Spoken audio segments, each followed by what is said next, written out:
Inna lillahi wa inna ilaihi raji'una. Duniya ina zaki da mu ne? Allah ɗaya gari banban. Yanda wani ango ya yi sanadiyar shekawar amaryarsa izuwa barzahu sakamakon kin amincewa da samun biyar bukatarsa ta aure, wanda wannan amarya ta yi kirmisisi, shin ko menene ya jawo hakan?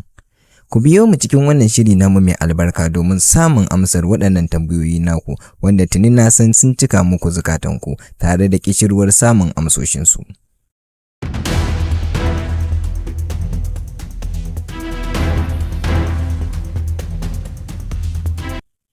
Akalla sati biyu kenan da yin wannan aure nasu, sai dai kash wannan ango bai samu damar yin mu'amalar aure da amaryar tasa ba, sakamakon kirmisisi amarya ta ce Allahn ka tafir ba da ita ba, wai gaɗa aka bari.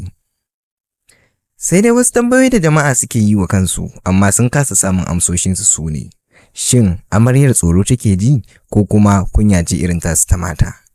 Wasu kuma suna alakanta hakan da cewa tabbas akwai lauje cikin naɗi kuma da walakin gora a miya, ma'ana dai akwai alamun amaryar ba ta son angon nata, waɗanda wasu ke zargin ko kuma auren dole aka yi wa wannan amarya da wannan ango nata, domin suna ganin cewa babu yanda za a yi auren so da ƙauna amarya take amincewa da angonta.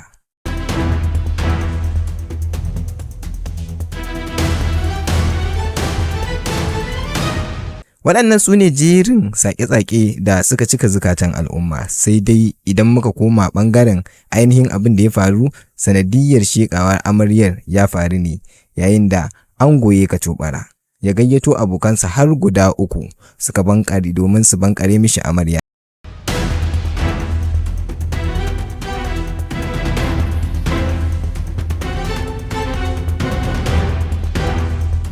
Mu koma baya kan ainihin abin da ya yi sanadiyar amarya ta sheka zuwa barzahu.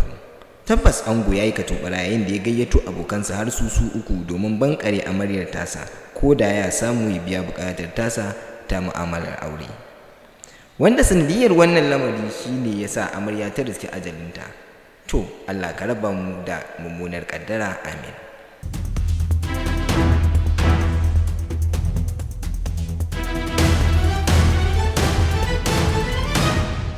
Tabbas wannan lamari ya girgiza zukatan al'umma ta yadda suke ganin anya ko kwakwalwar wannan ango garau take, domin babu mai hankali da kishin iyalinsa da zai wannan katobara sai ka ce a garin maguzawa. Mutum ya yi mu'amala da iyalinsa a gaban aminansa? Tabbas akwai wani lamari da ke faruwa da kwakwalwar wannan ango. A ɓangare guda kuma wasu ke ganin cewa anya wannan ango kuwa yana da ilimi na addini kuwa, domin duk wanda ya kasance yana da ilimin addini ba zai aikata wannan maguzanci ba.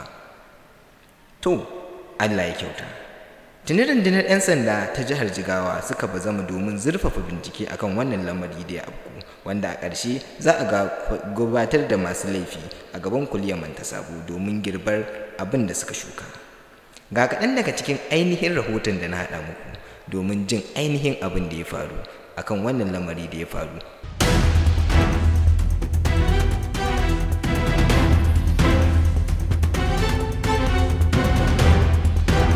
A ranar Asabar ne da dare kenan muka sami shi wani labari mara daɗi, wanda ake zargin sabon ango duka sati 2 kenan da yin auren nasu, da zargin cewa ya kashe matarsa. A yanda labarin ya zo mana kuma a yanda al'amarin ya zo shine shi wannan sabon ango tunda suka yi aure ba a samu wata mu'amala ta shiga tsakaninsu da matar tasa ba. Hakan ya sa ya ce bari ya yi amfani da wannan dama ya kirawo abokanansa su 3 domin su zo su taya shi ta inda zai biya bukatarsa da matar tasa su samu mu'amala ta aure.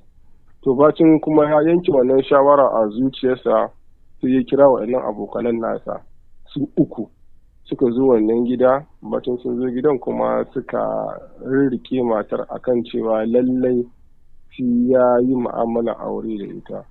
A sanadiyar haka ne kuma batin ita ma'ana an yi kururuwa kamar da yadda ake cewa za a yi fyaɗe, ya sa hankalin al'umma ya kawo kai da kuma jami'an tsaro, har aka je aka ɗauke ta ko aka kubutar da ita, da kuma bacin an ɗauke ta an kai ta asibiti, likita ke tabbatar da cewa sanadiyar wani al'amari ta rasu, ma'ana ta koma ga mahaliccinta. wannan shine halin da ake ciki a karamar hukumar Sulatan Karkar ne abin ya faru. To yanzu wani hali ake ciki game da shi angon da abokan nasa? To halin da ake ciki dai bacin al'amarin ya faru tuni jami'anmu suka kama shi angon da kuma abokanan nasa su uku, wanda ya kasance yanzu muna da wanda ake zargi da aikata haɗa kai da kuma kisa su 4 kenan. Sannan kuma tuni ita aka ba da gawar tata ga iyayenta domin a yi mata sutura. A halin yanzu su waɗanda ake zargi da wannan mummunan aiki suna hannunmu kuma muna ci gaba da bincike. Na menene mataki na gaba? Mataki na gaba shine tunda laifi ne wanda ya shafi kisan kai, to kwamishinan 'yan sandan da daga ba da umarnin cewa wannan abu da ya faru a nan karamar hukumar Sulatan Karkar a ɗauko shi a kawo shi sashen bincike na manyan laifuka da ke CID Dutse domin a faɗaɗa bincike, a tabbatar da abin da yake faruwa, a tabbatar da waɗanda suka yi laifin, sai kuma a kai su mataki na gaba shine a gurfanar da su a gaban alkali domin kuma a ci gaba da shari'a. Wane irin kokari rundunar 'yan sanda take yi domin ganin an magance irin waɗannan matsaloli musamman na auratayya tsakanin sababbin ma'aurata? To abin da yake wakana ko da yaushe mu hukumar 'yan sanda mukan kira ga al'umma idan irin wannan abu ta faru. Na ɗaya dai a tabbatar idan za a yi aure ma'aurata a tabbatar da cewa suna ƙaunar junansu. Duk abin da za a zo a tursasa a yi shi ba tare da an ji daɗi ba, to da ƙarshe abin da ake gudu shine irin wannan abun. Kaga an yi aure misali ana farin ciki, kowa na farin ciki, 'yan uwa daga baki ɗaya, to amma kuma wataƙila su tunda yanzu dai bincike za a fara, za a bincika a gani shin ba ta son sa ne tursasa aka yi auren, su kaga shine za kuma sai a zo a ce ga abin da ke faruwa. To amma dai a namu hasashen shine kamar akwai rashin jituwa tsakaninsu wanda hakan ya sa ta yarda da shi.